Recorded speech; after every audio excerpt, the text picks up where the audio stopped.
that's probably my bad because I never changed that back. But let's roll with it. The Pelicans get one for the good guys. I'm Cheddar Chaz. That's 5. That's Chris, aka Evan Ross. That's the real Ross. That's Tank Dog Slim, aka Lito. We in here.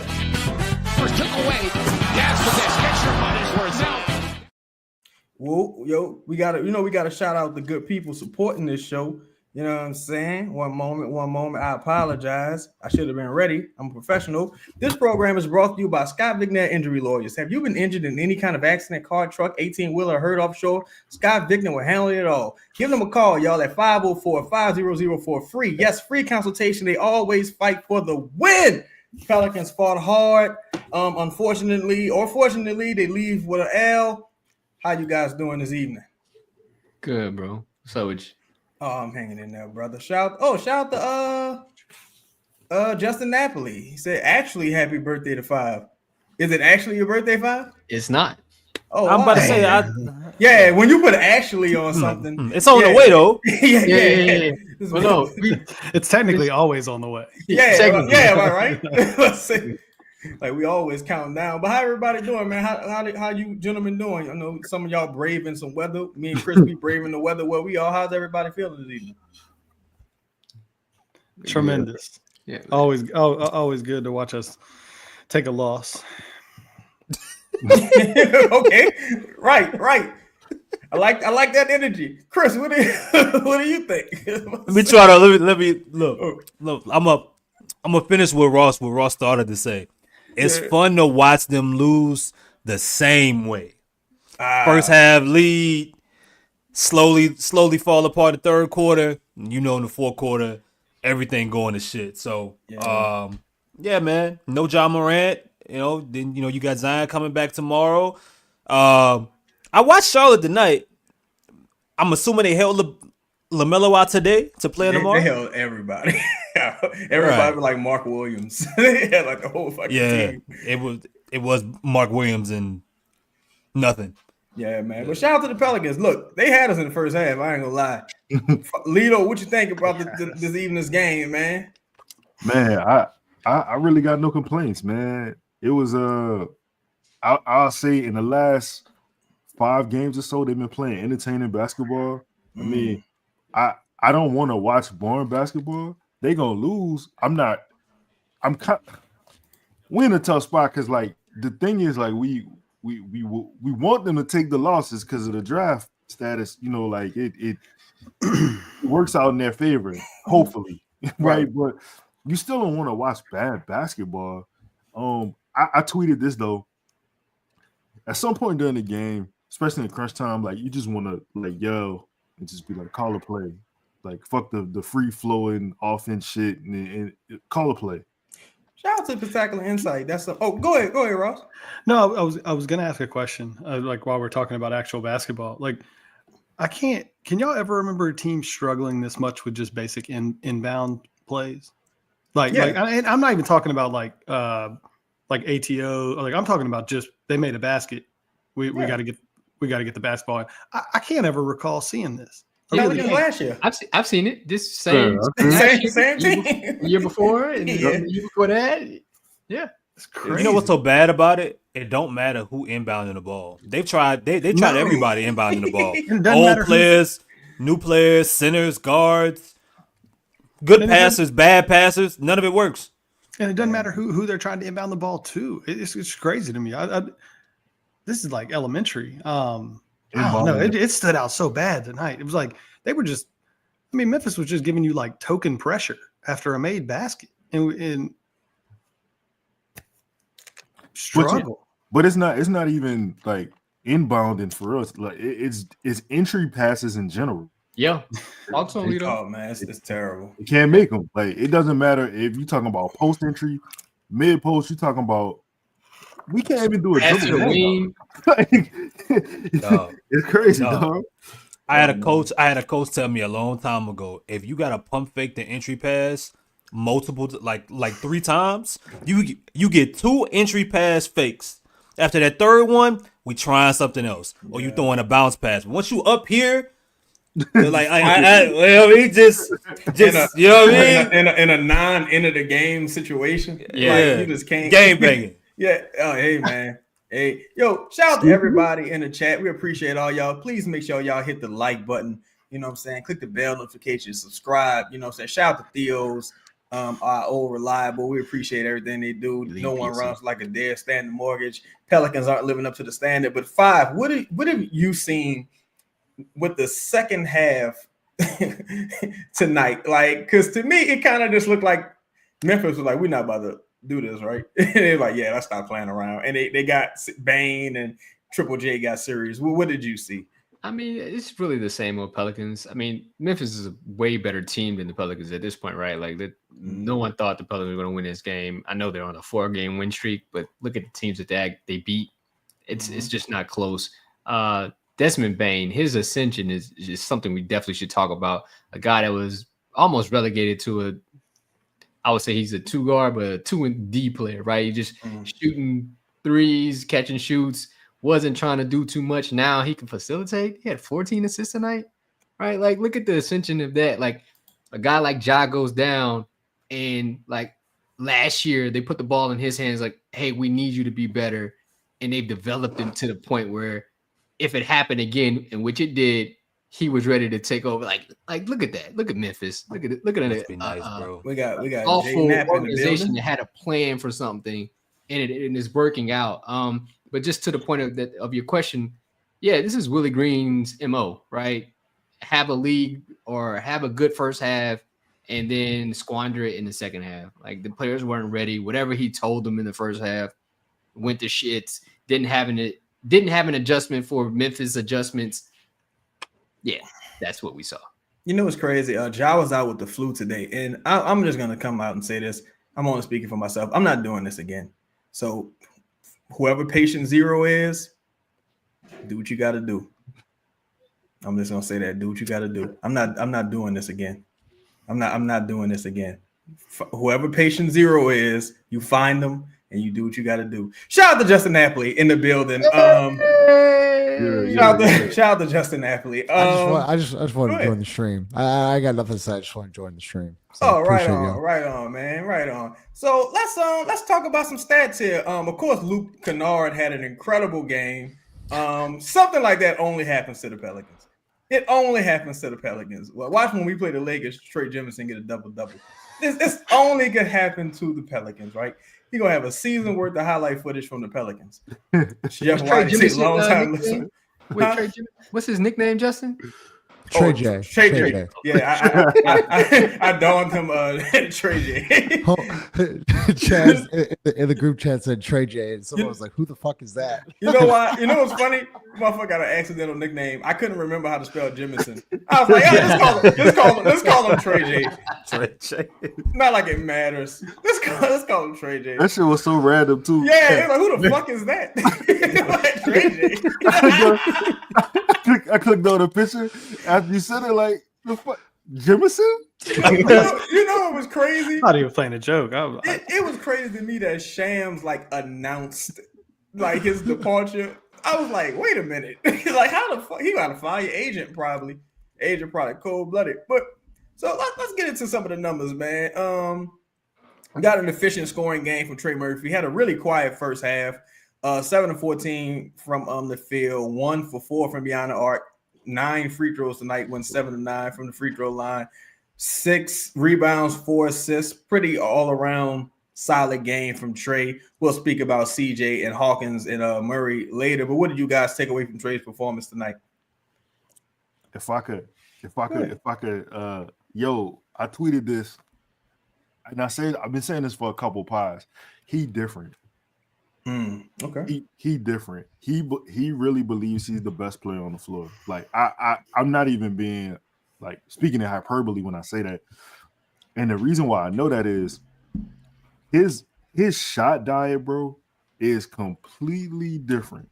You're looking at a completely different player willing to take different risks during the game when basically like his safety net used to be the 3.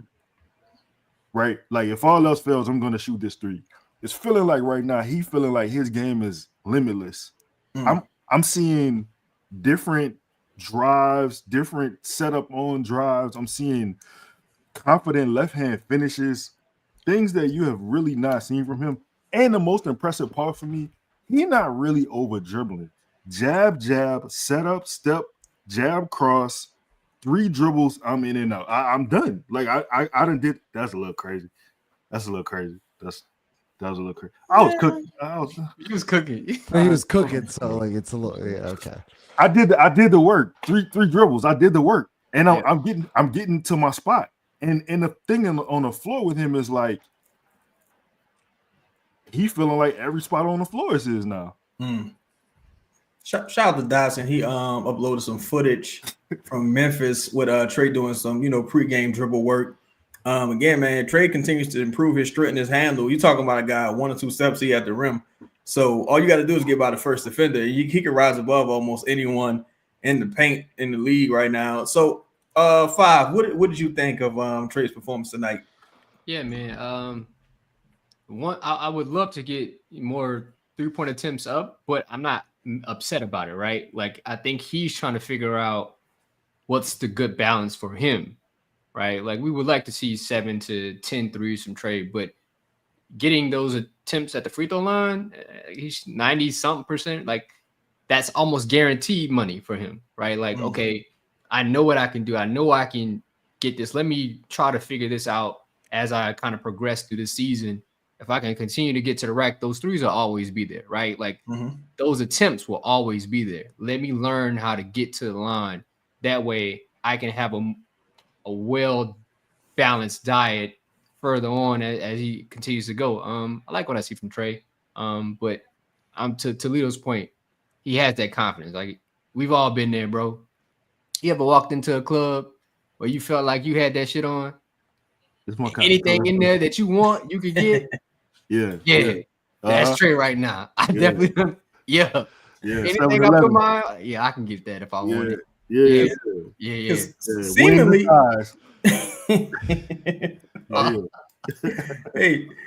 seemingly right now, because he hasn't had a crazy game from behind the arc as of late, right? It's just mainly been his ability to get to the rim and draw contact and get to the free throw line, make things happen. Chris, what are some of the things you're seeing as far as his progression and comfortability as he really sees the man who was the number 1 option out there scoring wise? I think what I like the most about what I'm seeing with Trey is that he couldn't have come into this season thinking like he was preparing himself for a role that wasn't available at the time. So that's just a different level of work and professionalism, and considering that this is a dude that missed some time before the season started anyway. So it messed up his rhythm a little bit. So who knows how much, work that we talk about a month and some change that he ended up missing, getting ready for the season, preseason, so on and so forth. But like, you watch the dribble drills, you watch all the different work that he's put in, creating his own shot, and it's all efficient. Like everything goes in line with what I think he was supposed to be when he came into the league. Early on, Trey seemed to be an efficient dude. So now that seems to be carrying over to, you've seen other wings on this team be able to create for themselves, but it takes a lot more dribbles. It takes, it's a little bit slower. It's not really that way with Trey. Trey's looking to make the right basketball play within the play. Yeah. And I like that for somebody who couldn't have known that he was going to be in a situation where he would have to create this much, but he was ready for it. He was ready to seize it. As soon as that opportunity was available, he was like, all right, well, I see what's around me. I got to do it now, because if he waits too long and, you get CJ back, you get Dejounte back. If Trey's still the same guy who's dependent on others, who knows when he gets that opportunity again for the money that, so now, we talking about a dude that probably took a discount because of injuries and because of role. Now he definitely took a discount because the value that you're getting from him and that he's showing right now, it surpasses what he's getting paid now and going forward. Like, bro, by next year, the year after next, so many people are gonna be looking like, what the fuck did the Pelicans tell Trey to make him take that deal? Like if this was football, he'd be holding out in training camp to get an extension immediately because they look, man, that contract gonna be looking crazy like soon. Yeah, like shout out to Jay McDaniels had a good game yesterday, but yeah, it's looking real overpayish. So Justin, I gotta ask you this. So Jordan Hawkins started the game on fire, right? Finished 8 for 18, 4 for 10 from beyond the arc, chipped in 2 boards, 2 steals, and 1 assist. What are you seeing from him with his confidence right now? Yeah, I feel like he's just healthier. He just looks more healthier to me than anything. But it's good to see Hawkins. Like I'm just pulling up his stats right now. Like his last 10 games, he's averaging 10 points. I mean, shooting 34% from deep. I mean, he was struggling early on, but I feel like over his last 4 games, he's scored in double digits. He has 20 tonight, 18 the other night against Utah. He just looks a little healthier. But Chaz, like we were talking about it, bro. Like the fact that the Pelicans passed on Cam Whitmore to take Jordan Hawkins because of injury-related issues. And I'm a big Jordan Hawkins fan. Y'all know this. Yeah. But the fact that they do that, and then Jordan Hawkins has missed more games than I think Cam Whitmore has in his NBA career is like, it's kind of crazy to see because like every single night you see something Cam Whitmore, you're like, damn, like how do you pass up on that? And so it's just kind of hard to see Cam Whitmore, right? And kind of like take a decent role there in Houston and just be like, fuck, man. Like, how do you miss on that? It's like they say, man, comparison is the thief of joy. It is. It really fucking is. You want to say something, Five? Yeah, because we kind of had this conversation before. That's y'all thinking what Cam is now, he'd be that here in New Orleans. Like, you got to put that person in the same water, right? Like, well, you drafted for need, cool. You needed a shooter, right? Cool. You thought that was the best shooter in the draft. Fine, splendid, dandy. But you look at Cam, he wasn't a great shooter, super athletic. You had a bunch of athletic guys at the wing position anyway. You still had Najee at the time. You had Dyson. These are all things that you had. And then you would have brought in Cam for the same reasons. Hell, I think Cam probably would have been in the G League. Probably longer than we would have thought. Like, probably. Yeah, Willie would have killed his confidence. Like, bro, that dude, you think that dude would have gotten on the court with Willie Green as his coach? Hell no. Hell no. We begging for Hawk to get minutes at time. He wouldn't have got on the court, no matter what. And Cam Whitmore and Jordan Hawkins are shooting the same from deep this year, by the way. Yeah. Justin, let me ask you, and Chaz, I'm curious on your thoughts as well. What do y'all think the balance is between the organization giving room for a young player to play and grow versus a player just saying fuck all that, I'm taking minutes no matter who the hell is out here? Like, what's the balance between that? Between the organization saying, all right, like the floor is yours, Eve's Missy, right? Whether that happened on accident. They didn't plan for that. That just happened, right? But what's the balance between a situation like Missy and a situation like Hawkins or even Dyson? And I'm sure it's someone else, Trey, to where all these people are in your landing space and you got to figure the shit out quickly. That's a great question, Chris, because I think when Missy and look, Missy's had a great rookie year, but Missy like stumbled upon the role, right? Jordan Hawkins and Ross has said this, and same with Chaz and Jarrett. Like Jordan Hawkins still hasn't given a reason for Willie Green to play him consistently. Like I got more respect for guys be like, you need to play me and like to show out, if that makes sense, to the coach, or like you cannot not play me. Like what Trey Murphy's doing this year and what he did last year. Like Trey Murphy was like, no. Like I'm not going back to the bench. I got way more value with that than I do have with Missy, who just kind of stumbled into a starting role at the 5 because David Griffin fucked up this whole thing. If that makes sense. Like you see what I'm saying? Like I think like a Cam Whitmore who's like, no, like, or Trey Murphy, like, no, you got to play me because I'm showing up. I'm doing, this is what I can do. Weighs more than like an Eves Missy who just kind of stumbled into a starting position. I think it has a lot to do with kind of maybe pedigree to a degree. Because Cam Whitmore, like before his injury stuff, he was touted as like one of those guys coming out of the draft. Whereas Jordan Hawkins really only had like one good college year, and that's like his only like year in his career where he shot like probably above average from beyond the arc. So I think the skill Jordan Hawkins was touted to have versus a Messi, where you're kind of like, well, he's just a raw athlete. I don't really know. Like, I think that gives a certain level of expectation. And, Jordan's picked 14th. It's considering what was going on at the time with like, are we trading Brandon? Are we trading Zion? I don't think nobody gave a fuck about no 14th pick at that time. It was like, why are we picking somebody else? Like, why are we even picking somebody? And it was just one of those things where, for me, I saw more avenues where Jordan wouldn't play. Before I even knew anything about him, I was like, he's kind of a small shoot first guard. And I saw more avenues where he wouldn't play than where he would. With Messi, I think if you drafted Messi to be like a true like defensive anchor or rim defender, I still don't think that's his skill set. Nope. I just think we thought he was going to be really bad, and he ended up being solid. So him being solid makes him look very, very good. But like tonight, somebody said Edie a lot better than Messi. He's a lot bigger than Messi, and he's skilled. Like, I ain't gonna lie. Edie's skilled. Edie's skilled. Yeah, he's like, to me, Edie was like one of the few guys I seen, him and maybe Goga, where like if they're in the post with Messi, they can be like, Mouse, give me the ball, Mouse. And he was handling him kind of bad tonight.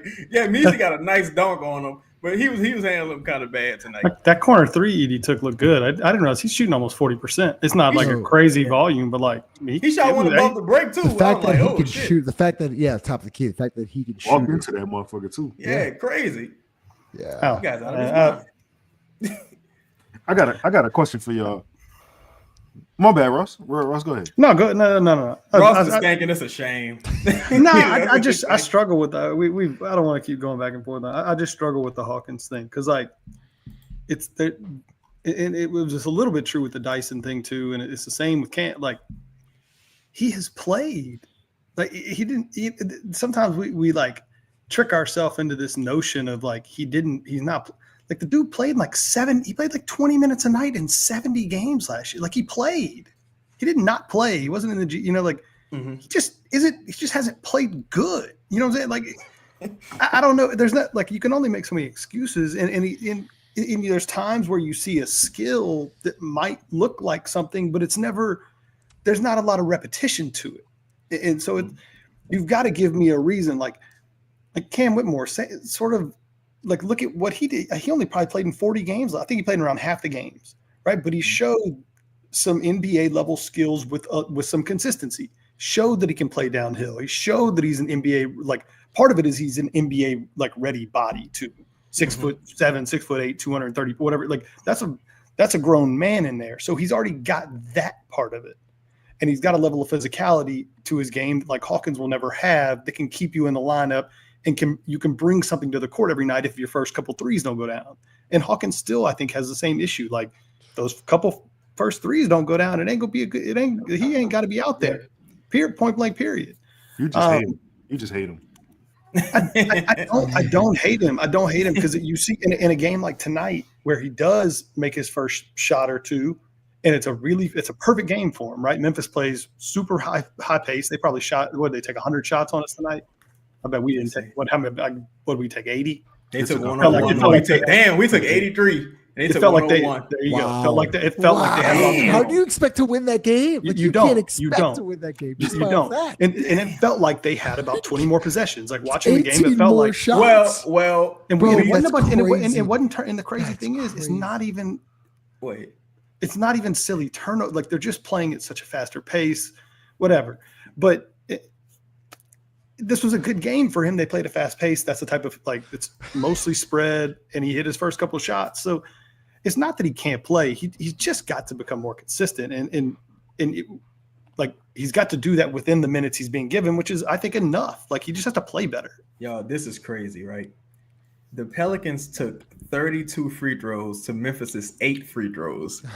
And they still lost by 13 points. We didn't make a bunch of them. What they shoot? No, they missed 10. They shot 68%. So it felt like we missed a They million. took 18 more shots than you tonight. They had 16 offensive rebounds. Yo, How many? There you go. 16. There you go. There's Like in the your first 20 more half, they was getting everything. There's your 20 more shots right there. Yo, I wanna ask something about Dejounte, something that I'm noticing. Oh. Do you feel like Dejounte is like maybe they were running guys off the arc tonight, but I felt like he settled a lot for the middies and he was just knocking them down. The thing that drove me crazy, and I'm seeing this lately, Dejounte is really a first half player. Like the last few games, it seems like he's running out of gas in the second half, or maybe he's like, all right, let me get mine out, my shots out the way. In the second half, I'm going to distribute more. But because he had a very efficient game, but it's just like he just stopped shooting in the second half, or he just wasn't making them in the second half. Went 10 for 16, 1 for 4 behind the arc, 5 for 7 from the free throw line, 6 rebounds, 7 assists, only 3 turnovers. Like he didn't play bad at all. He just went quiet in the second half. Chaz, he's brought in to play with Brandon Ingram and Zion Williamson. Yeah, once but again, still, I know I he mean, can take fuck. his shots. Like I get it. Like he's 10 of 16. Like he had what 18 in the first half or something like that. Yeah, He was very like a efficient. first quarter, damn near, right? Like, are you saying that maybe he like scales back a little bit? I'm saying either that or maybe Memphis adjusted to kind of take him out of the game a lot more, because he was getting like quote unquote to his spots, but it's like, again, you could take 12 mid-range shots, no one to give a fuck. Like you got to shoot threes and get to the line.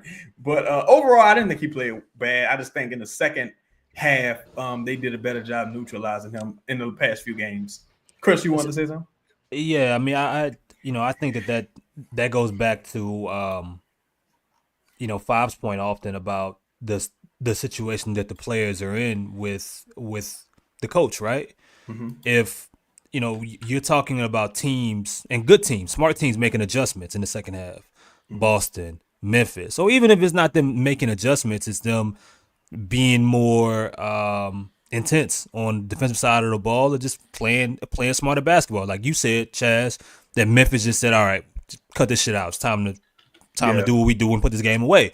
But Memphis obviously is a team, and they've been this way for years now, who has principles, who has things like they have staples. They have things that they go to a certain way that they play that goes from whether it's Scottie Pippen Jr. or whether it's Desmond Bain, or whether no matter who's playing, no matter who's not playing, you seem to always see new guys come in and just pick right off where the last person is. Well, I don't know if the Pelicans have that, right? So when a Memphis or a Boston or whoever the team is makes adjustments in the second half and they start playing to maybe DeJounte's weaknesses, what's his counter versus I'm just gonna play better basketball? Like what's his counter? At what point does he look over and his coach or the staff are coming together and and saying, all right, well, we're gonna try this.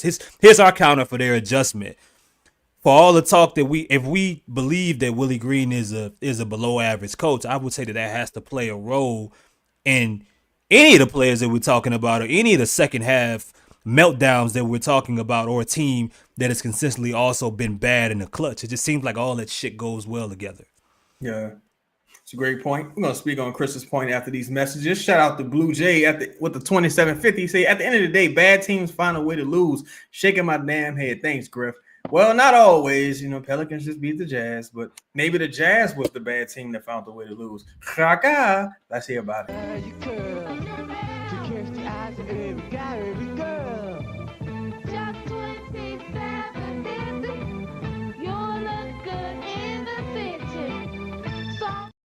I got to get Jarrell on the show. Jarrell, if you're watching the show, reach out. Shout out to Jarrell. Shout out to Games Osborne. Yo, what the fuck is going on with the likes? What the fuck is going on with the likes? Get Jarrell on what show? I got to get Jarrell on this show. We got to get Jarrell on the Sunday show in studio. Jarrell, give me a call. Yo, what the fuck is happening with the likes? Smash the like button. Smash the like button. Smash the like button. What's popping? Smash. What's popping? You guys think I'm funny? I mean, like, what funny how? What the fuck? But anyway, do I mute you? Yeah, like amuse you. What am I, Funny a guy. kid? How? Yeah, come Funny on. how? clown? You don't tell me funny Yeah, how? No, he's a big boy. He can speak for himself. What am I, a clown? Yo, so what do you guys think? I mean, let's pivot. We got, because one thing I never want to lose sight of is that Dejounte's getting paid a lot of money. CJ getting paid a lot of money. Trey getting paid a lot of money now. So it's like it gets to a point where it's like, well, Memphis had no Marcus Smart, no Ja, no Santee. You know what I'm saying? Tonight, Chaz, they're not a good team. Like I don't. Right. They're not So good. no, they're not a good but I'm team. saying how some people will be like, well, no Brandon, no Zion. What do you expect? And We talk they're about this not all tanking. the time, bro. We literally talk about Orlando all the time. Like when they had no Paolo, the Wagner, like they were still winning. They're winning basketball games. Like we just make excuses to make ourselves feel better. Like this team is not good. I don't know what else to say. They're literally.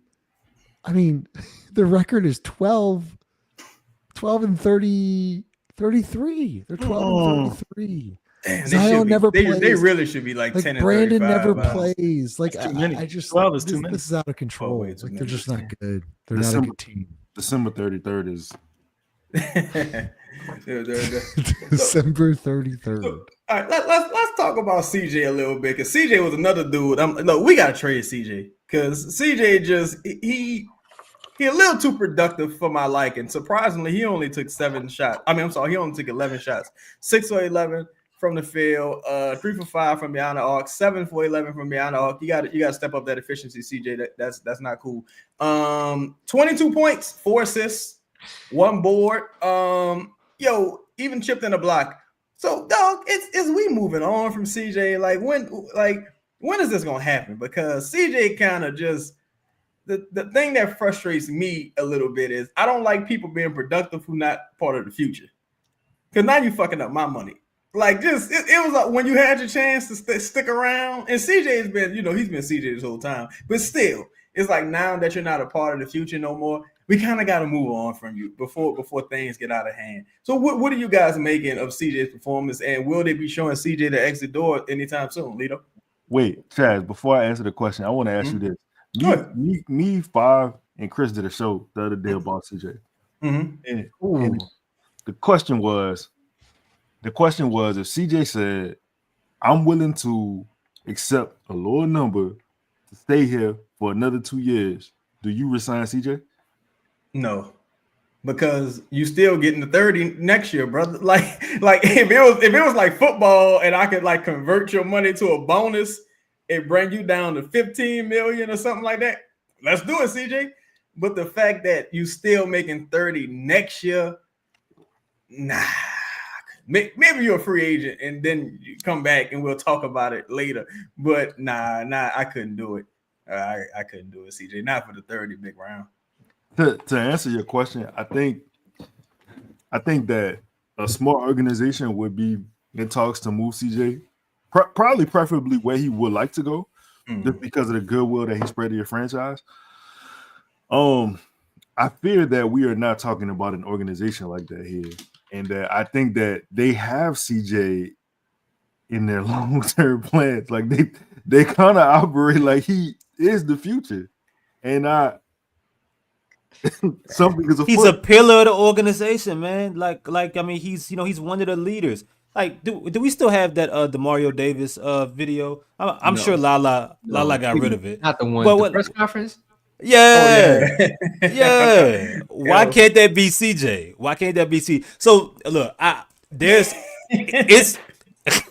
unfortunate. Chaz, I know you remember some of them quotes. It's unfortunate that there's so many similarities, but they don't make it they make it easy for this shit to happen. Like why can't CJ be Cam Jordan?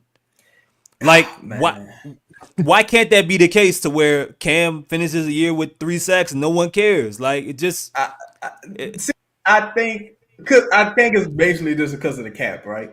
And and for Cam Jordan, man, somebody dog. I can tweet somebody land this shit. I had to mute Cam Jordan. Dog, I'm like, stop it. Like, it's one thing to get eliminated from the playoffs in fucking January, But it's another no. In October, you just eliminated. It's another thing to be like, hey, come sit next to us. You ain't even make the playoffs. You ain't even make the wild card. How the fuck you're not even hating from outside the club. You hating from another state. Talking about I'm a soldier, you make me bleed somewhere else. And sir, you are as much as a fucking soldier as Colonel Sanders. But let's move on. Let's move on. Get this guy out of here. But that's the thing with CJ too. You don't want to. I think if this is CJ's last hurrah, you got to get rid of him now because you don't want to wait till he just totally breaks down. Because that shit happens fast, man. Like 1 year you balling, and next year you look crazy motherfucker. And I think with CJ, it's just the money in the salary cap. If CJ's making $15 million a year, I think if he was open to staying, you have no problem keeping him. But what do you guys think? Well, all right. Let me reword. Let me ask it this way: would you rather have CJ for 20 to 25 million, or would you rather have Herb and Hawkins for 2 more years at 20 to 25 million? I'm gonna say CJ. Me too.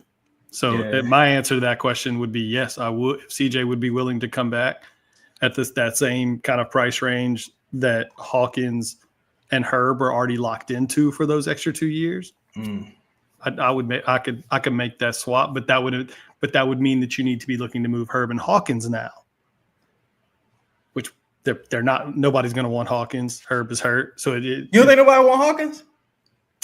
Oh, I mean, I think somebody might. You say want, yeah. Like, what do you mean want? Like somebody might. Well, want as it they might say, yeah, like take, like as an intriguing young prospect. Yeah, but that's like I would take a bag of peanut M&Ms, but I don't want them, or something like you know what I'm saying? Like I don't. I'm not looking for a Hawkins. But yeah, I take that trade. But if I need the yellow bag. I'm saying right now, I don't currently want them. Okay. In a different situation. Right. You know what I'm saying? I don't. Yeah, I don't think anybody. I guess what I'm saying is nobody's calling about Hawkins. No.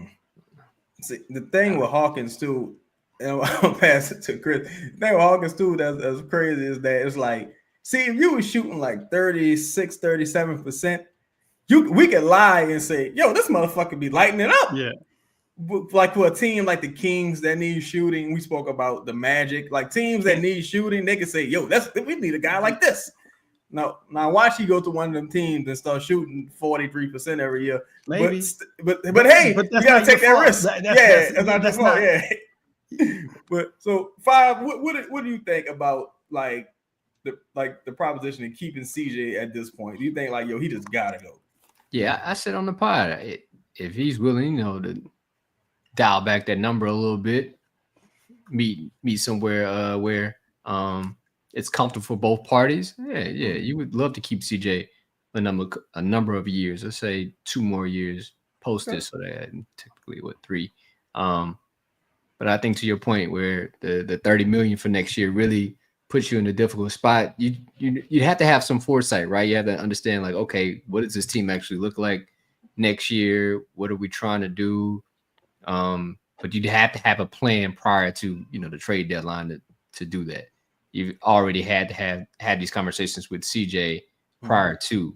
To be honest, if you're him, like, he shouldn't be playing as much at this point, right? Like, you should be dialing back minutes, right? Like, even if you wanted to keep him or trade him, like, you need to make sure, like, your young guys get more exposure. Hawkins getting enough shots if you're thinking about trading them. He should have more games like this, but they don't think like that. CJ played the most minutes for the Pelicans on the first night of back-to-back. He played 34 minutes. No, Willie Green is out of his mind. No, I truly don't think they're looking to move CJ. Like, nothing about the way they have used him this year. I don't see. I'm not saying they won't, or that they're not. In my personal opinion, based on my experience with this team, I don't believe that they're even considering moving CJ McCollum this year.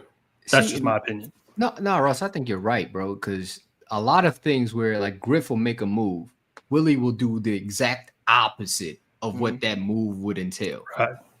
there's a complete separation of church and state in this organization. Like no one's on the same page. No one knows what's going on. Like there's no direct line from top down. Like you don't know. Like you got never mind. Oh, I was about to say something. Ooh, I'm glad I stopped. I see these type of comments a lot, and can someone give me an example? I don't, because I see this all the time. Like and I get it. Like in theory, I understand why this would get said. Right, not the best of developing players on earth. Usage can be sort of all over the place.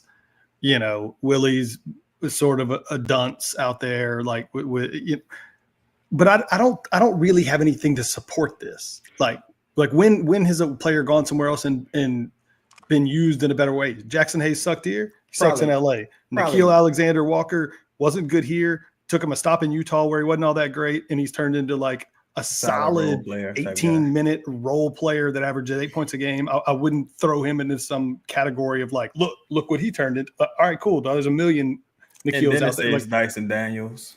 He's doing the exact same thing he was doing here, just in a bigger role, like on a different team, like with more minutes. I don't have a lot to support that. Julius Randle was really good here his last year, but he was getting a lot of garbage points. But his last year he was good here. About to say it. Like, I think it's just more about like visually how it looks, right? Like it looks better that Nikhil was performing better. Yeah. It looked better that Najee was performing better. It looked better that Drew was able to win a championship. It looked better when these guys just Dyson, although he's doing the exact same thing, it looks better because they're on a winning team. Yeah, you're also surrounded by a lot more talent. Yeah, like is Drew better like in these other places? No, he's not better in these other places. He's just in a infinitely better situation. Like we were playing Drew like like he was a number 1 option. He went somewhere and he's a number 5 option. That's what he is, and he's awesome. And that's the thing, Ross. It looks like at these other places that it looks better because it feels like these teams have plans for these players. Yep. Like, it feels like that they have plans that kind of support what works best for the individual, as opposed to where some of the players now, they just kind of exist. They just kind of figure it out in the flow of the offense. They just kind of figure out as time goes along. They kind of make their own luck in a lot of ways, depending on how many minutes they're playing. Some of these guys go into other places and they just put in situations in which, the Pelicans throw you out there, all right, do something and we'll evaluate after the game. Mm-hmm. And, the Lakers or Dallas or Atlanta be like, okay, we need you to do this. Right. This is why. This is what we're going to put around you to help with that. And then we'll figure out whatever the next step is. Like the development process or steps just feel different than what we see with New Orleans. I have an interesting take on this. Yeah. We're going to speak about that after these messages. Shout out to Michael Roby with the 2750, always supporting the show. He said, good show. First time I've watched Memphis play all year. I like the way they run their offense. Big difference than Bill Green offense. What offense, Michael Roby? They need to talk to the hairdresser who really knows.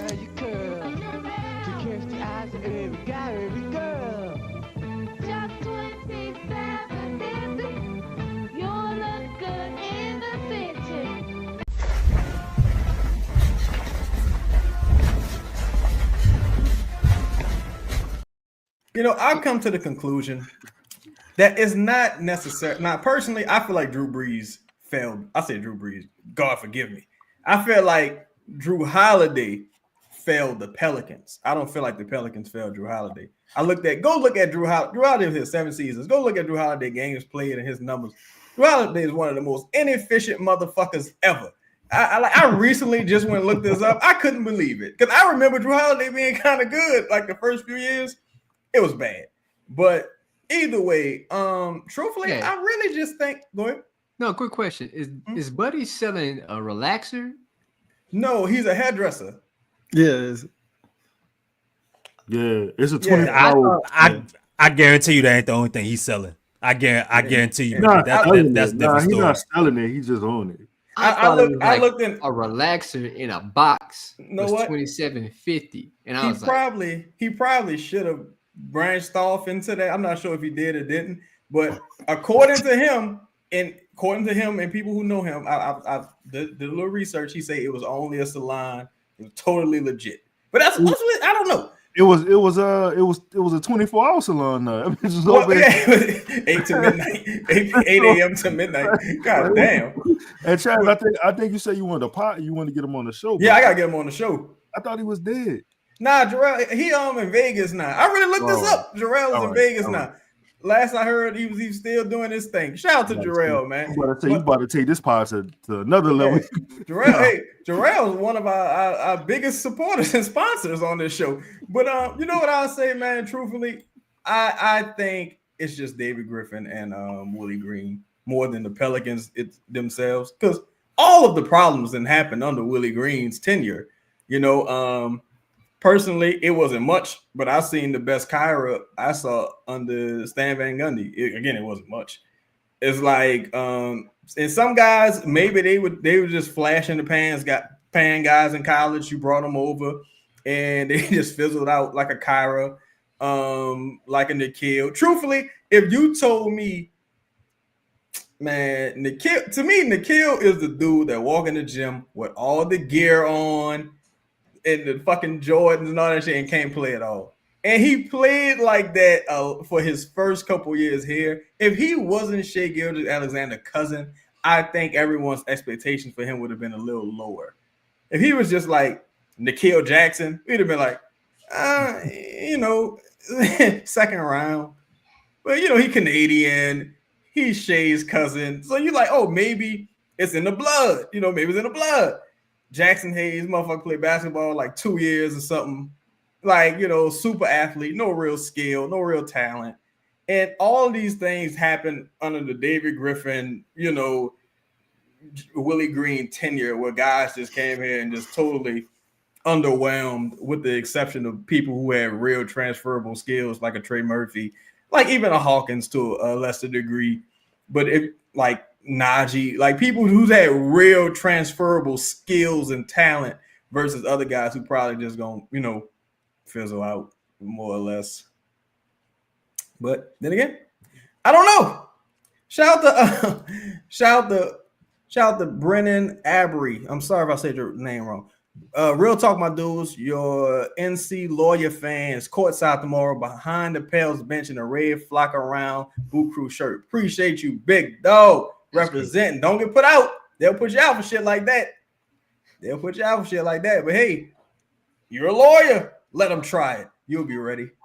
So we gonna get to the. Well, we gonna. I gotta try. Yeah, I'll be ready. One more topic before we move on to the fan questions. So we got a lot of Brandon Ingram non-news this week from Jake Fisher and just some of the national media guys pretty much saying, me personally, I think you might be in a situation where you have to keep CJ. It's because you letting Brandon walk this offseason. For maybe you do a sign and trade or some shit. And I was on the phone with Justin, and I'm like, Justin, I don't think Brandon's getting as much money as Tobias Harris. Tobias Harris got 2 years, 50 something, maybe 52, something like that. I can't see Brandon getting it. I just can't see it. So what do y'all think this is heading with the Brandon Ingram situation? Given everything we know. That's how you did. Given everything. I still think he gets traded at the deadline for a package of shit that you could have gotten over the summer. Like I think it'll be an underwhelming. Like you're not going to get 2 first or whatever they've been holding out for. Like you're going to get just a random package of players and picks.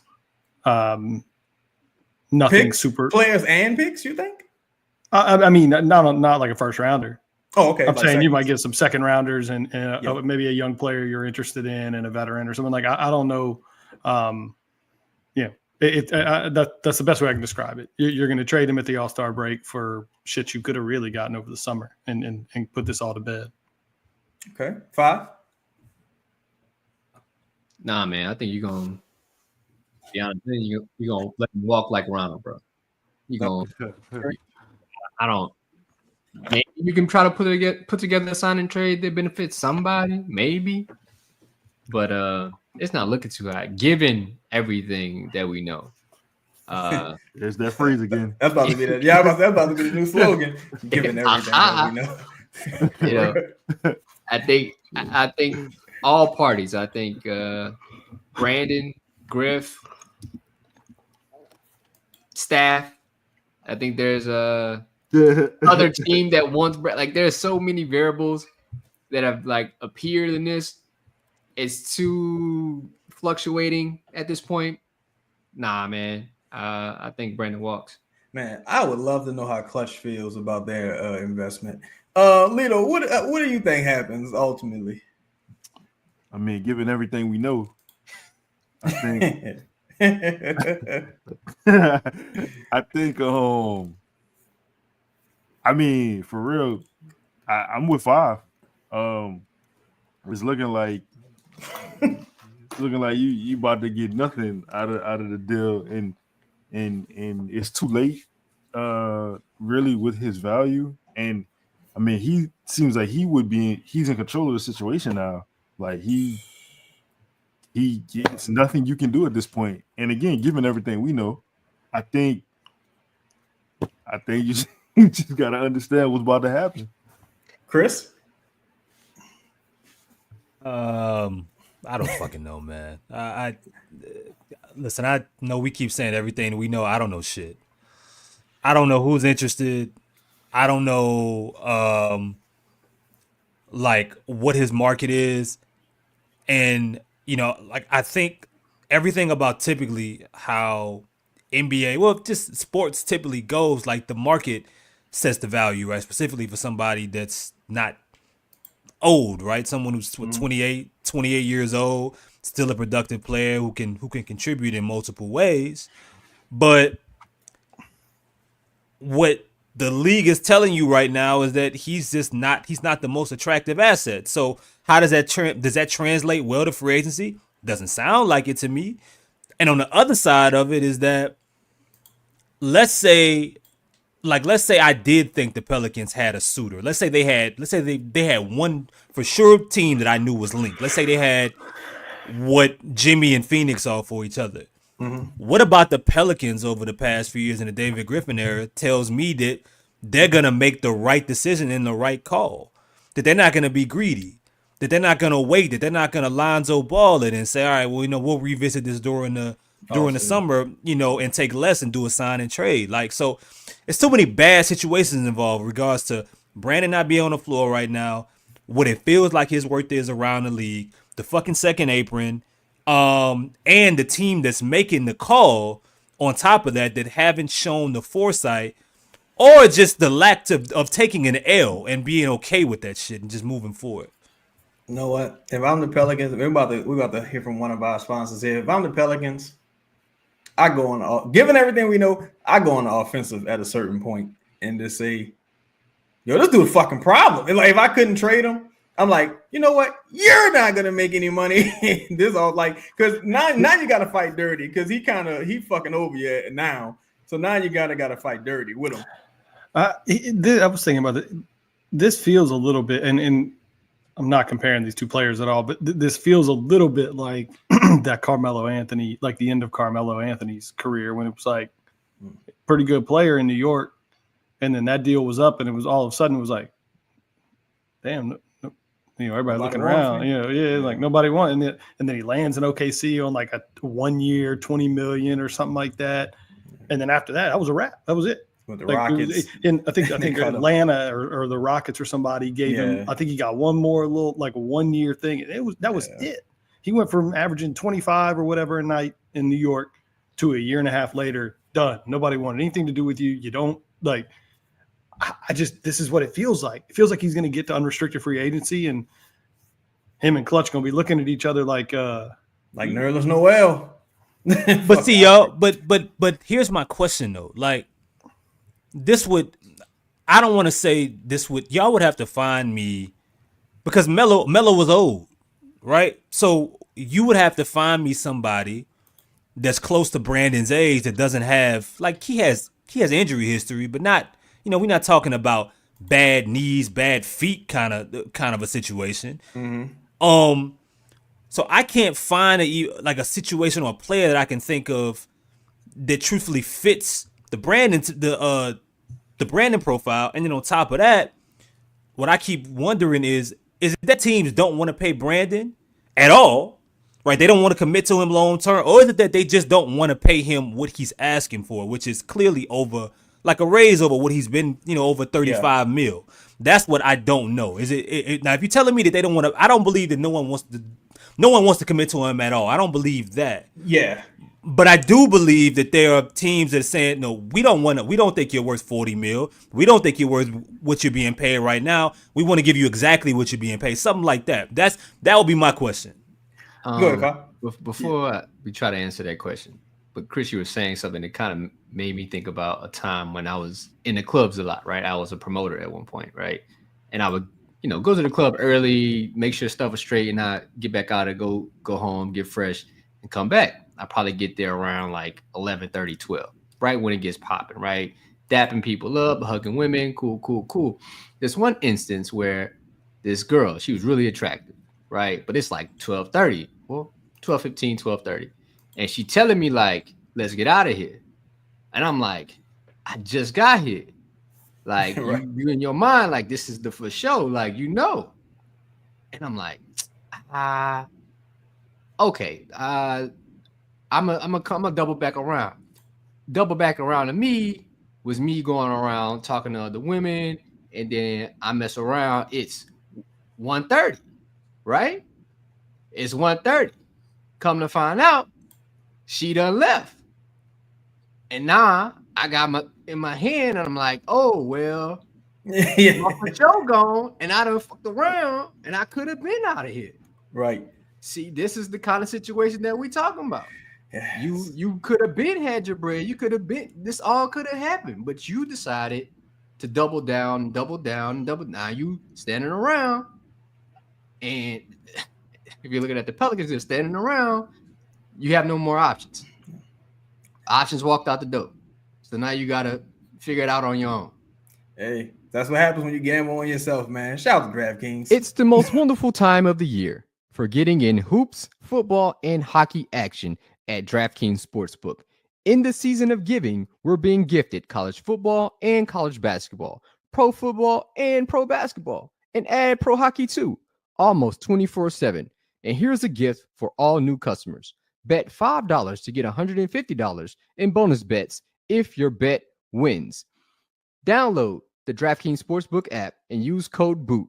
That's code BOOT, BOOT, for new customers to get $150 in bonus bets if your bet wins when you bet just $5. Happy holidays from DraftKings. The crown is yours. Gambling problem? Call 1-800-GAMBLER. In New York, call 877-8-HOPE-NY or text HOPE-NY 467-369. In Connecticut, help is available for problem gambling. Call 888-789-7777 or visit ccpg.org. Please play responsibly. On behalf of Boot Hill Casino and Resort in Kansas, 21 and over, age and eligibility varies by jurisdiction. Void in New Hampshire, Oregon, and Ontario. Bonus bets expire 168 hours after issuance. For additional terms and responsible gaming resources, see dkng.co/ftball. NFL Plus Premium offer available only to new and former NFL Plus subscribers. Additional NFL Plus Premium terms at nfl.com/terms. Oh, yo, shout out to DraftKings. Speaking to who was that? BP no oil spill. See, 8 years, 4 years over 60 games, no season over 65 games, 3 years under 55 games.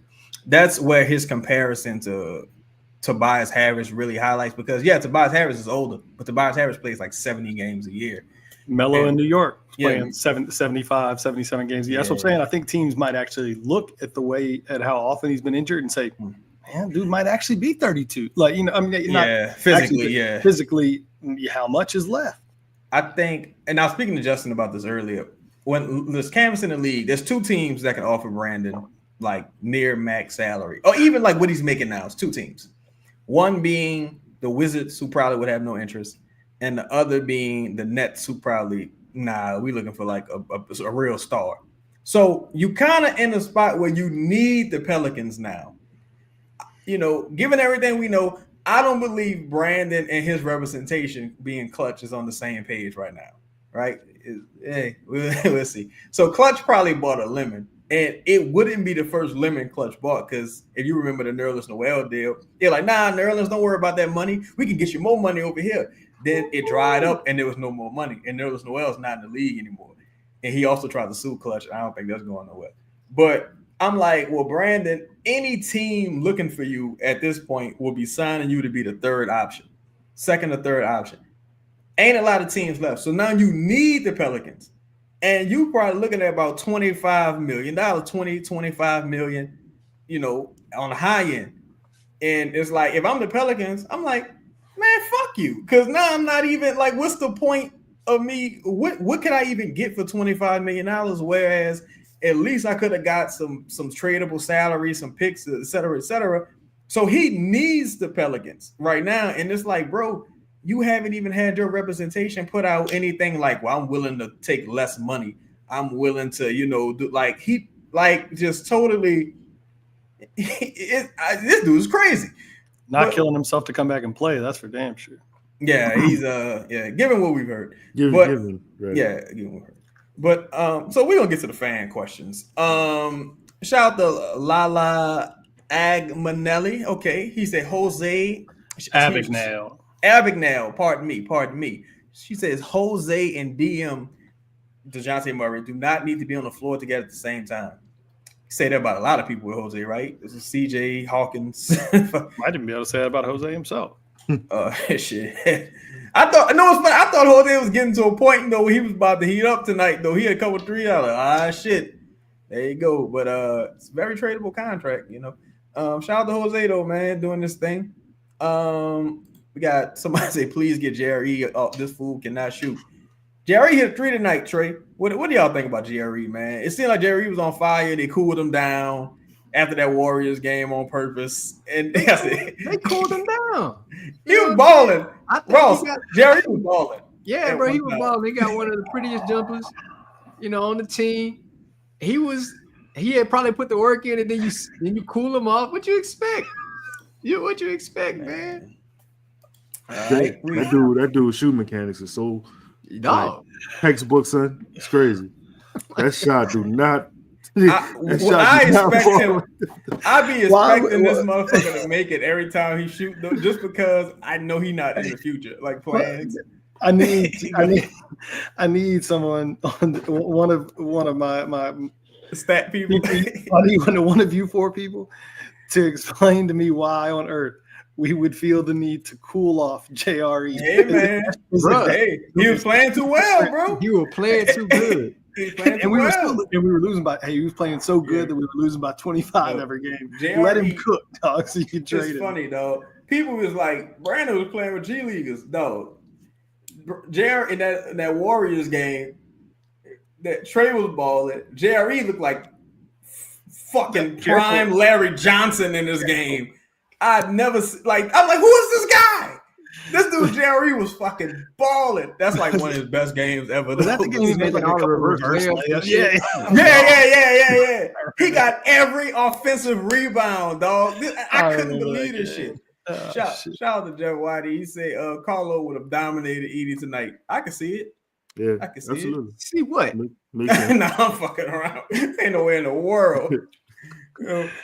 Shout out to Chocolate Sunday. He said Marcus Smart, Brandon Clark, and Gigi Jackson for BI. The water off sounds nice. Take us there. Ja Bain, BI, Triple J, Edie, move off CJ players this summer for a center. I ain't mad at it. What y'all think? Oh, what? I don't want Marcus Smart, honestly, but I don't care. I'll take him at this point. What y'all think? Not cool with that. But I don't think they're willing to give up Gigi Jackson at this point. No. I'm glad Gigi Jackson has been brought into the conversation, because what he wore on his feet tonight, I'm not putting him on the court. Never again. No, what do you have on his feet? I don't remember. Showing up to an NBA game with two different color shoes. That was a thing. At one point, it's not gonna lead to success for the young man. That was all I'm saying. You got that old man. I know that's not true. That's not true when it comes to showing. I like the new NBA shoe game. I like some of the stuff that's going on. Showing up with just go look. If you watch the game, I'm gonna go find it. Watch the game. It's a bad look. That's probably That's probably some agent advice. Like, hey, somebody better giving him a lot of money. We trying to sign with New Balance, so I got an idea. Oh yeah, wait, he had 2 different brands on. No, he had 2 different colors, like a white shoe and like so he probably hey, we trying to get this deal. How about you wear 2 different color shoes? And it's like, no. That's normal, Ross. I mean, LaMelo Ball has an actual shoe that has 2 different colors. Shoe, like the left shoe is red, the other shoe is like green. Like it's a. They call you Grandpa, Ross. And if they were, that's my lawn. That's my point. If he had a little style to it, a little flash to it, I might not have brought it up. But them shits were like a white and Hold on. I'm with Ross. I ain't gonna lie. He looked crazy. Oh shit! I gotta see the picture. It was a cool look. It was just a cool look. It's not. It was a cool look. I'm not backing off this one. What he did tonight. If I'm Taylor Jenkins, I'm gonna have to say, hey, look, man, I'm cool with the 2 different colors. Hey, you can express your style, do what you got to do, but like not those ones. Though. Ross on his Chip Kelly. Yeah. Back in my day. Yeah. You know what? No Ross? I appreciate it because again, jungle music. What did he say, Chad? I had none of that jungle music, and I already told y'all about my brother. I already told y'all about Jeremy Sohan. I'm like, that motherfucker walk into my locker room with lime green hair. I'm like, turn out of here. Yeah, like I was saying. So we're gonna run zone and lock the door, lock the fucking door, get him out of here. Fuck that. There's a guy, man. Spectacular insights. I would force Zion to play with the flu if he pukes on the court, so be it. Zion was at the game working out and shit in the hallway. It's a real penitentiary type shit. But he playing tomorrow because he chose to play the second end of a back-to-back because he's from North Carolina. That's what a source out there told me. From what we heard. Yeah, from what we heard. Sal Denola, he say, stop the gas, and Trey is an above average NBA player, and I like Trey. Jemison? Or I think he's meant Trey Murphy, but I would hope he called Jemison. Trey J above average. That's crazy. But I don't know, bro. See, that's the thing with people who like big like Brandon fans. It's like, no, it's okay if a motherfucker is a little bit better or if he playing well. It's all right. But I respect your mind. You might feel that way. I'm cool with above average NBA players. Like I don't know. Hey, there ain't a lot of these motherfuckers on the team. Because technically, wouldn't above average be an all-star? Wouldn't that? Yeah, or at least fringe all-star. You know what I think? I think the people that follow Brandon closely, I think they realize that Brandon hasn't reached his potential, and they just want to blame it on any factor outside of it being on Brandon, that he hasn't reached said potential. Just swinging at the air. Yeah, hey, man. Kevin Johnson, he said 5. Can you explain why the Pelicans execute so poorly compared to other teams? That's a very good question. That might be a show by itself, maybe a series of shows by itself, but to sum it all up, they got a bad coach. They don't know anything. Good. Like, I'm not saying like individually. I think they big money. Wait a goddamn minute! Hold on, Kevin. You gotta retune that, Chad. I got that. This guitar, only 2 people can play that. That's me and Robert Johnson. So shout out to the late great Robert Johnson. Shout out to Steltman, aka Uncle Phil, in honor of giving up 66 points in the paint with no resistance. Seems like every game. Shout out to Uncle Phil. Appreciate you, big dog. Wait a goddamn minute. Bring off and played around this side. This woman obviously had lost her damn mind. She needs psychotropic medication. She pulls out her breasts and she's juggling them. Look like she about to fall over. Then she bends over and pulls down her panties. Spreads her cheeks. I'm not lying. I'm telling you what's on the video. Spreads her cheeks. This is madness. Chaz, I got one. I got one for you. Go ahead. Because money's being made around here. Then there'll be some money being made around here. Money being made around here. Range Rover, big old house, diamond ring. If you like that kind of thing. Rest in peace to the great John Witherspoon. Yes, sir. Appreciate your Uncle Phil, big dog, always coming through supporting the show, man. I could buy a lot of billboards with that. So we got Spectacular Insight. He said trade for most improved. Might be possible. I ain't mad at that. Sure. They really just reward winning teams with the individual awards. But hey, I don't think it's a bad idea. Say what has happened to Brandon Boston. He's on a two-way contract, and there's a number of games. I think it's 50 games he can play without a real contract. So they sitting him out. Think about that. He's reached that limit in mid-January. Yeah, hey man, clutch fucked over the Pelicans. Dejounte Murray missed about 4-5 weeks. Brandon Boston can't play no more. Your other man's out there with an ankle. Man, go somewhere else and fuck their team up. Bring y'all stinking ass over here. Took Anthony Davis from us. What else you want? What else you want? Fuck. Shout out to Kai. He said, if Miami called and said they want to trade, we'll give you. Nah, Kai, what kind of question is that? Again, I asked Jemison. Trey J. Yeah, you mean Trey J? Nah, Kai, I wouldn't do that. I like Hero, but Hero hurt again. I know Pat Riley, like son of a bitch. He said you can bark, but you gotta bite too. Okay. All right. If you say so. Yeah, like where we going with this? Excuse me. I beg your pardon, but I beg. All right. I need the context, bro. We had to be talking about something. What's that? I don't know. I mean, you hungry or like, what I don't even remember what the conversation was. What he's saying could make perfect sense, but I just don't remember exactly what the topic was. Simon, no, expound on that, brother. But, why is that fucking picture still in the overlay, dog? Why? My thing is, why was it taken? Why? No. And it's in such good resolution, bro. Like it's not grainy or nothing. It's like a perfect picture. Like a professional took that photo, bro. You know the level of predatory status you gotta have to force all the rookies that have a hot dog eating contest. They show up dressed like a hot dog. Like you know the level of 4D predator. You gotta be playing. You playing prison predator chess. Like, hey, the hot dog was good, huh? Hey, like what the fuck? Trade this guy. This job is spectacular. It's like he said, "B.I. got reevaluated yet." It depends on you hear things. Next question. Yeah.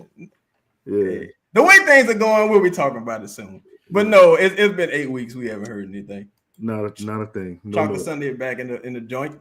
He say Missy bag edition this offseason. Top of the key three, a mid-range pick and roll. Obviously post moves. I like the pick and roll, mid-range pick and roll. Nah. No, Lito? What you thinking? Nah. Fuck out of here with that. Okay. Okay. What you think Missy needs just to focus on the post moves, Lito? Yeah. I think he said, nah. He said, what you think? Nah.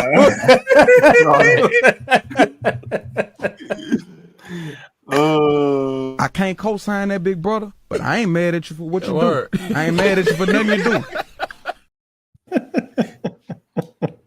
I think the type of player he is, if he work on like if I guess if he's catching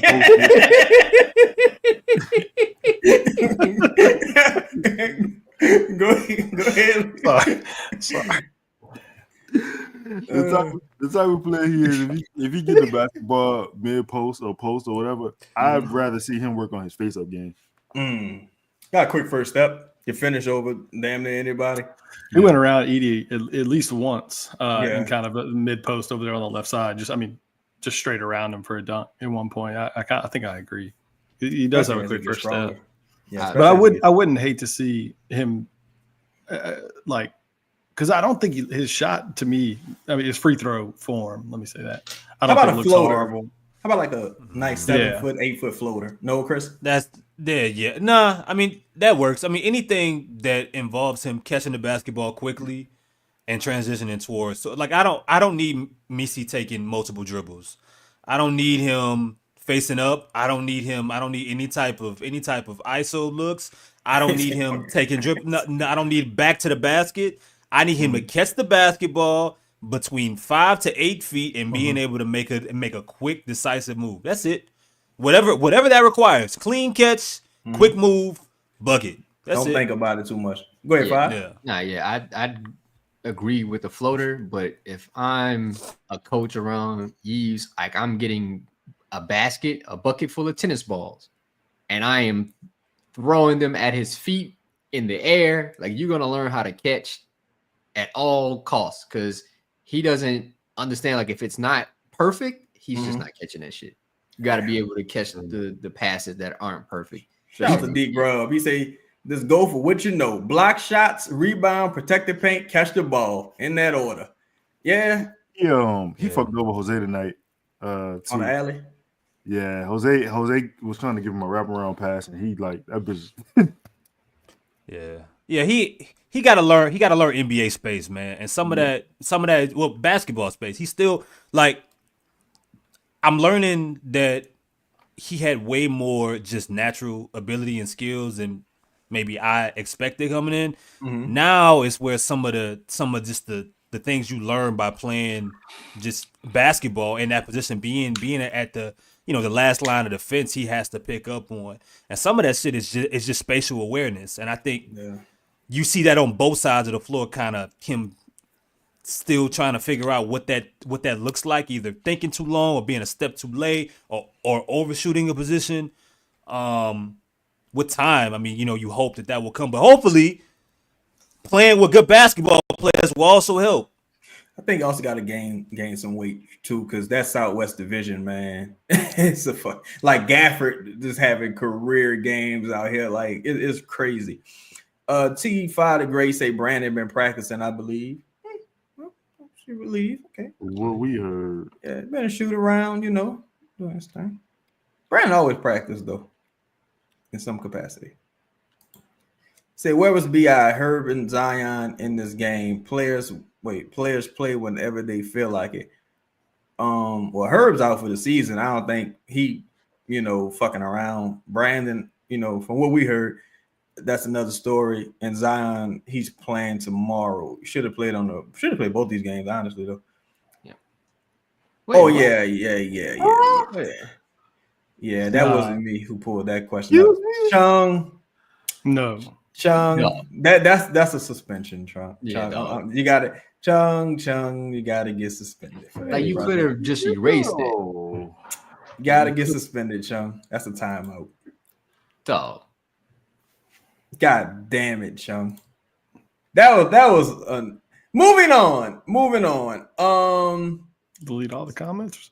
Kevin Johnson. Yeah, I don't know why I did that just now, but no, it didn't. I mean, you gotta click new comments and they all. Yeah. Kevin Johnson says Rich Paul not gonna let B.I. play for the Pels. Well, Kevin Johnson, you're assuming Rich Paul knows what's going on with Brandon. You're assuming Rich Paul is in the know. Wait, hold on. Fuck all that. But I'm here all week. But yeah, you're assuming Rich Paul is in control of that situation. B.I. did not work out pregame for the last home game. He did work out before the first game against the Jazz. Hey, man, hopefully he didn't work out. He was tired from packing his shit. We'll see. I'm kind of surprised he's traveling with the team, honestly, because like you don't look nowhere near returning. But I don't know. Shout out to David Grubb with that insight, man. Appreciate you, Grubb. JH15, he said it's time to trade CJ while he still has value and he's not a 1-year rental. Everybody, I think we all agree. Yeah. Don Dada 432, he said you're going to be inconsistent with Willie Green. Yeah. It's funny because Willie Green is consistently bad. Yeah. 504 Dio, he said Willie Green's going after All-Star break. I don't see it 504. I think Willie Green finishing this season. Unless man. You trade Brandon. And then you get if you confident in Borrego, maybe you say, all right, Borrego, show me what you could do with this team as like an extended audition to end the season. But I don't. I think y'all don't think Willie Green finished the season? Yep. Y'all do? I think he finished in the season. I think they would let him go at this point. I think so too. Yeah. What can you do? Candid 4, he said he had the highest 3-point percentage among big men in the NBA Combine. Edie, man, I really wanted Edie on this team, man. I think we all did, right? Yeah. Yeah, Edie's nice, man. Like that. Imagine running that dude out there for like 20 minutes a night. Like Edie, just go dominate for a quick 20 minutes, like on the boards, get putbacks. Like just man, it'd have been smooth to have. You know what's fucked up, man? What's that? Like obviously 20 minutes is a lot of time in a basketball game, but why the fact that he couldn't be a player that you find a way to take advantage of the whole game? Probably his defense, probably his feet.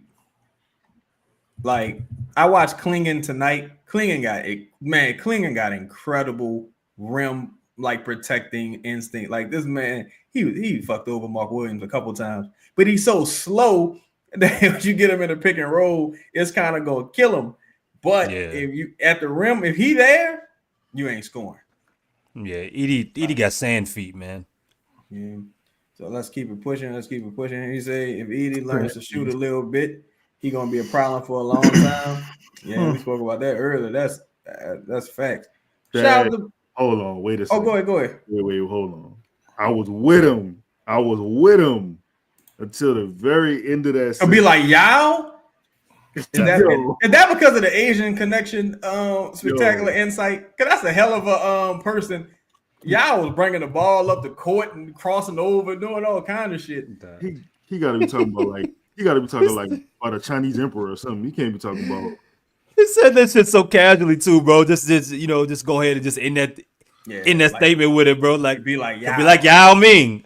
Damn. Yao Ming? Y'all was like a top 2 big in the game at one time. Shit. Wow. Y'all was giving Shaq nightmares, bro. Like what are we? Yao averaging like 24 points, double digit rebounds. Y'all was a bad motherfucker. Dude was 7'6". Like that's just such a big difference. Y'all was doing like Jokic shit, man. Like you know what I'm saying? Like, he was precursor to that. If y'all was in the league, if he got that injury today, he probably would still be playing. That's the crazy part. Like technology is a bitch. Shout out to Brendan again back in the super chat. Say Brighton note, watched Crusher and Peyton Crush last night in my city of Greensboro. I'm not familiar with that. Anybody know who those people are? They talking about Jalen? G League. Oh, okay. For sure. G League. I saw Bronny got a post on somebody tonight. Shout out to him. Young brother coming along in the G League, man, doing this thing. Shout out to nepotism. Yeah, shout out to nepotism, man. Yeah. Nicholas Perino in the building. I think Ingram is gone by the deadline. I hope so. I'll drink to that. Amen. Buku Media, do you guys remember Griff boasting about 49 wins at the last season instead of getting swept by OKC and finishing in 8th place? That's a good question. You know what? I don't really recall him boasting about 49 wins. What I do remember him saying was that it wasn't going to be a season of complacency. Yep. And it has certainly been a season of complacency. And the season prior, he motherfucker say, I'm glad we didn't muck this thing up and win 49 games and fall backwards into the playoffs. Like, let's get the fuck out of here. And then he said, so the 49 wins comment for this year, Ross, I believe, was if we were in the East, we would have been whatever seed it was. Yeah. Yeah. Like, that just shows you how incredible this league is. If we were in the East, we'd have been top 4 seed. We still be playing. Yeah, he said something dumb like, we'll be playing when the flowers bloom in the spring. But since we're in the West, I hate that guy, man. Shout out to Lala. I saw last night the Celtics GM eyeing CJ. Pelicans had a lot of scouts not the Pelicans. The teams had a lot of NBA scouts in the building tonight. CJ, I don't know how they would make the money work though with CJ. And they'd probably be open to sending you somebody you really didn't want to take back. I think you sure they wouldn't iron Javonte Green because that's the talk I saw around with Javonte Green. Let's see. Because they're. Yeah, I don't know who they was sending back. Like it'd have to be like Porzingis. But even that don't make any sense. Why would they got so many guards, Pritchard and like they got a team full of this. Yeah, same type of players. He would fit in on the offensive end. Defensively, he'd be in trouble. Thomas said Willie Green like cooking noodles with no water. Yeah, what the fuck?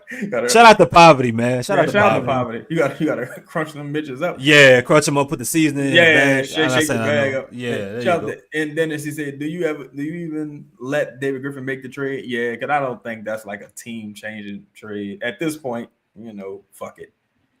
Ron said Tobias got 26 mil at 32 years old, averaging 17 and 14 points. Tobias be playing. Tobias suit up every night. You know what I'm saying? I don't know if he ever averaged no 14 though. Maybe last season. I'm not sure. But Tobias his contract was also designed solely to be traded though, because it's the Detroit Pistons and they had to meet the salary floor and things of that nature. He said, "Street band talking say y'all know." Go ahead, Ross. Oh, you make a really good point. It's important for people to remember when you start talking about Brandon. Is that no one else was offering Tobias that? Like we keep referencing, we keep referencing him because it really is a natural comparison. No one else was offering Tobias Harris that. The only team that was offering it to him was giving him a 2-year deal at $20 million, like $24 million or whatever. So that's what I think Brandon's market will be. Nobody really wants him at a long-term. I mean, kind of what Chris was talking about earlier, like nobody's going to entertain this 130, 4 years, 150 million. Like that shit just ain't there.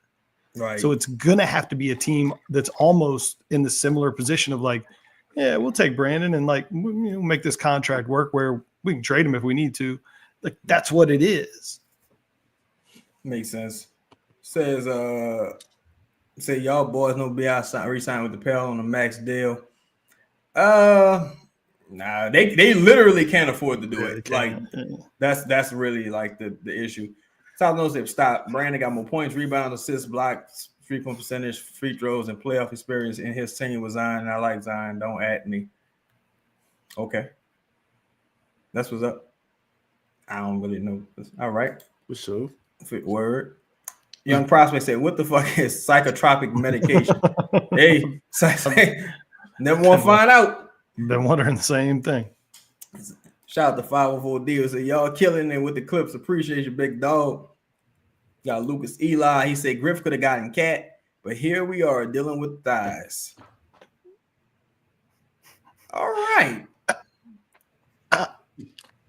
I think he meant this in the show. Yeah, that might in be the show enough. because even if he meant these, we some family men. We getting it paper. You know what I'm talking about? I'm gonna say Tice, even though maybe you meant Tice, but thighs. You should stop. You should like at some point you should like look at that and say, oh wait, that says thighs there. I probably shouldn't type. Like, why are you thinking, Lucas? Is everything okay? Everything all right at home? Got some Cat, but ending it with the thighs. Yeah, no, he said what he meant to say. But who is the who? But look, he put ... afterwards. He did. That's right, like freaky ass ellipses, man. I'm looking at my keyboard. The E ain't nowhere near the G. Is it because it's 11 o'clock? No, it might. It might be Friday night. That's a little worse. That's a little worse. Yo, look. Hey, take that freak shit. Take that freak shit somewhere else. Look, man. Look. It was. I'm about to say. It was this picture. It was this picture. But, hey, he the type of dude. He in the hey, drive. Look. He in the drive-through. Hey, a goon, big goon. I say Lucas is chunk burner. That's probably what I mean, that's been today's show. Y'all be sure to smash the. You gonna get canceled one day. Y'all be sure to smash the like button. We appreciate everybody. So much horniness for no reason, bro. Just like what we doing? Hey man, and Lucas when you get in the car, bro. Lucas said everything good here, and you can end it with a ... Oh man! All right, yo, that's been tonight's show. Yeah, what the fuck? All right, y'all. Peace. God damn.